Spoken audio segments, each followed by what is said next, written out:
it's my pleasure. I have an unusual perspective on this show, I think. That's my guess. Okay, so launch. I had been a stage actor. I live in Vancouver in Canada, of course, where X-Files was filmed. And X-Files was one of the first shows that came to Vancouver. So I'd been a stage actor. I had two little kids. I didn't take film and television acting seriously at all because it had never been part of my vision for my career. I was a stage actor, and then where I lived, there was no film and television industry. So I had two little kids. I auditioned because I had two little kids and couldn't be doing stage performances. Got a job, knew nothing about the show. Somebody told me off the cuff it was a sci-fi thing. I'm not a sci-fi fan. I'm painting myself in a very bad light because I think I deserve it, quite frankly. I was in my early 40s, and sci-fi, some junky pop culture, whatever. And I fancied myself a bit of an artiste with no evidence really to support that. It was just my opinion of myself. So I show up on set, sitting in the makeup trailer. It's all still pretty new to me, one of my first jobs. And a very young woman leans over and says, "I'm Gillian Anderson. I play blah, blah, blah." And I didn't even hear her. And I thought, oh yeah, my scene's with her. So we get organized, we hit the set, we do a rehearsal. I was not fully prepared. And we started, and really my jaw dropped.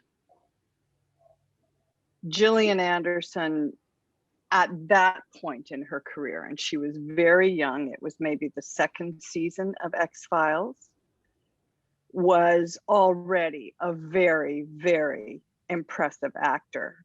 And so when it was over, I thought, oh my God, I have to get in the game right now. This is ridiculous. She is ridiculous. And she's doing that, and I'm giving her bullshit. So it was an instant lesson in the power of one artist to create a complete world based on her own imagination. And it literally blew me away. Interesting. Wow. So that's why I think I'm giving a very unique perspective on the show. I don't watch the show. I'm not a sci-fi fan. I'm sort of more J.R.R. Tolkien kind of fan. But her artistry was so impressive. It drew me into the world and inspired me. And I'm happy to say I upped the level of my game as much as I could, given that I was so green in the film and television world, and I had a couple of more episodes. Your scenes were so intimate with Gillian's character. I mean, did you guys approach that at all before sitting down? I mean, did you discuss how to approach the something like that?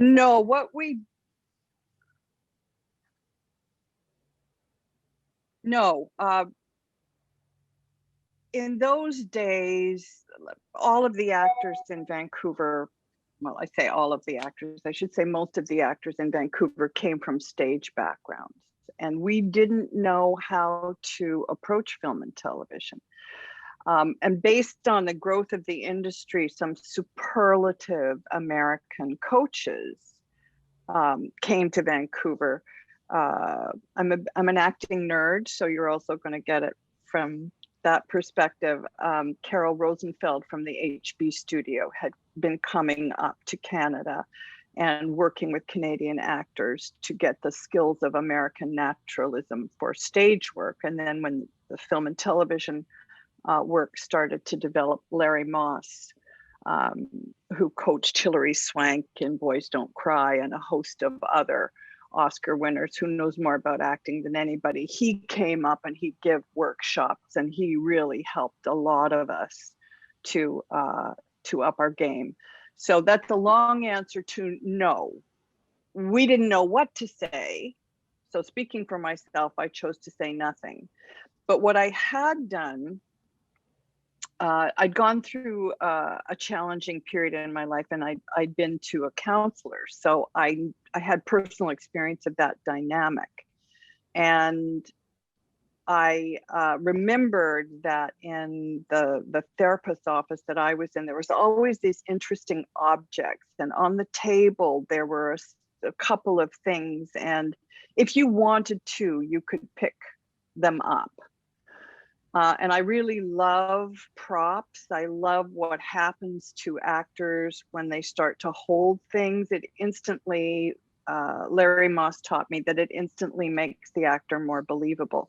So I brought a stone. I can't remember what it was, but there was a stone. I put it on the table between us. And all I said to Gillian was, these are from my experience of therapy. If you're interested, please feel free to pick it up. And she did. That's so cool. Yeah. I love that. Yeah. So can you tell us a little bit about some of your favorite memories while shooting the X-Files? That one, just really having my jaw dropped by her rehearsal performance. Let's remember, this was the rehearsal. And then the director came and talked to me. This was the first episode that I did, and said, you can see how into it she is. And there was no room for getting defensive or justifying or making excuses. It was just, yes, I do. And so I had already told myself to get to work, and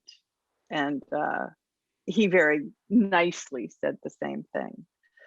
So that, and another scene, there was an episode where I got to watch the two leads, David Duchovny and Gillian Anderson, just when the cameras weren't rolling, enjoying at that point the newness of the wave that had started and was going to really build. And the last one was I came back as a nun in the last season that was shot just a couple of years ago.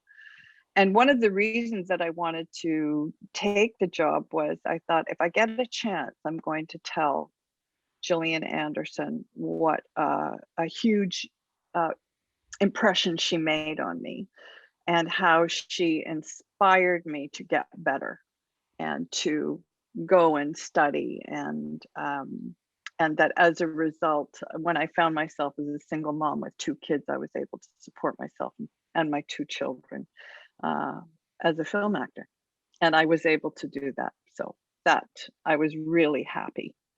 Yeah, really happy to be able to do that.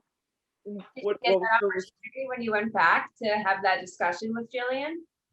Oh, you did? Well, yeah, I did. Well, discussion, I grabbed her in the hallway for, 2 seconds. She was trying to get her emails done and I interrupted her, but she was very gracious about it. So those are my memories of X-Files, other than the huge impact it had on my hometown, and the development of the film and television industry after, and how some of us, like people like me, were given a chance. We were given just enough that we weren't going to make complete idiots of ourselves on screen, and then we could build our skills. Yeah. And that Pacific Northwest noir look that the filmmakers really took advantage of, quite rightly. It is mystical, maybe too strong a word, but when you're in a gray environment, which I personally don't find depressing, edges aren't sharp and clear, things can appear as if they're appearing and disappearing. There's an aliveness to the air because there's so much moisture in it. So I think all of that was used to advantage to create that science fiction world where you couldn't be sure. But we asked this question to everybody. Why do you think this show, it's been almost 28 years since the show premiered, and we were 10-year-old kids when this show started. We're pushing 40 now, and we're still talking about this show. What is it about it that keeps it so relevant, that keeps it still so popular among new generations? I think the curiosity about literally what was out there, what is out there. There was an honest curiosity, right? And the 2 points of view, the skeptic and the true believer. I know there was also what they call the Scully effect for little girls in particular, being incredibly drawn into STEM careers. There's been great research around that. So I think it also had a great deal to do with the fact that there was a man and a woman in the leads, right? Because we all know that that's still not usual. It's not as usual as it should be. And it allowed the different perspectives equal screen time. So I think that expanded the global reach of the show. So those are my thoughts on why it's still so popular.